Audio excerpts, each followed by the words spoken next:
Well, Mohammed Al-Kurd joins me now from Shetara. Thank you very much for joining us. You grew up in the neighborhood. Your family home is slated for eviction. What is the scene right now? Well, thank you so much for having me. To start, it's not really an eviction. It's forced ethnic displacement, to be accurate, because an eviction implies legal authority. While the Israeli occupation has no legitimate jurisdiction over the eastern parts of occupied Jerusalem under international law, it also implies the presence of a landlord, and certainly these Israeli settlers have not built our homes. They're not our landlords. They don't own our land. And thirdly, eviction does not imply the hundreds and hundreds of heavily armed police and army and settlers colluding, blowing up your doors, throwing your children from your windows, and using brute force to throw you out in the street and assaulting and arrest you should you resist. It doesn't imply the grenades. It doesn't imply the rubber-coated bullets. It's not an eviction. According to the UN and countless politicians and human rights organizations, it could amount to war crimes. Actually, the situation is pretty tense, I can tell you, and we're very scared of losing our homes to Israeli settler organizations. These settlers and courts would argue that their claims to the land predates you and your family. Have you been allowed to prove otherwise? No. The Israeli occupation courts take their documents without verification, without authentication or challenge, whereas our documents will not be looked at.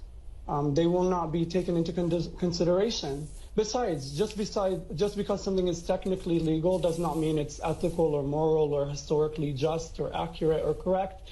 We've seen many systems exploit the law and exploit the judiciary to uphold supremacist and racist lives.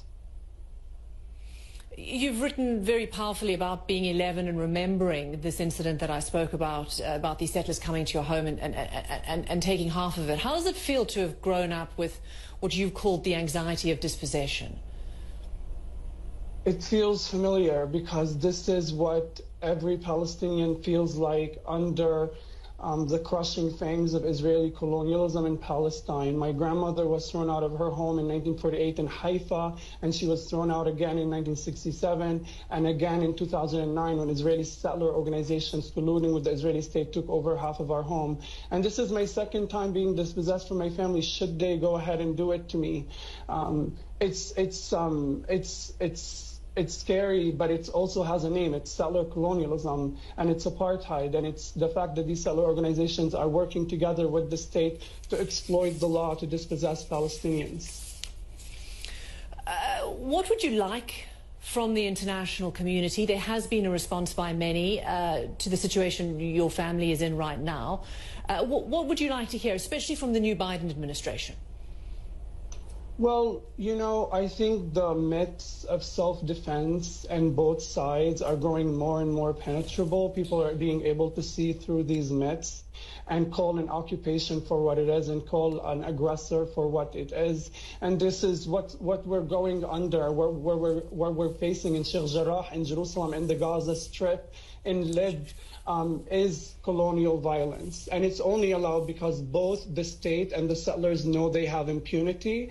The settlers are emboldened by an apartheid state that allows them to open carry in Palestinian neighborhoods. And the state is emboldened by an international community that refuses to call it out for what it is, that allows it to intentionally target civilian neighborhoods on the Gaza Strip and massacre 24 Palestinians, including 9 children, without facing any consequences. I don't expect much of the Biden administration. Knowing that Ned Price refused to even condemn the killing of 9 Palestinian children tells me all I need to know. Obviously, I would like the international community to hold Israel accountable under international law, but I also hope free people of the world do their part to push their governments.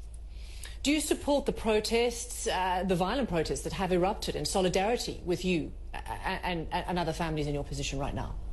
Do you support the violent dispossession of me and my family? I'm just asking if you support the protests that are taking place in support of your family. I support popular protests taking place against ethnic cleansing, yes.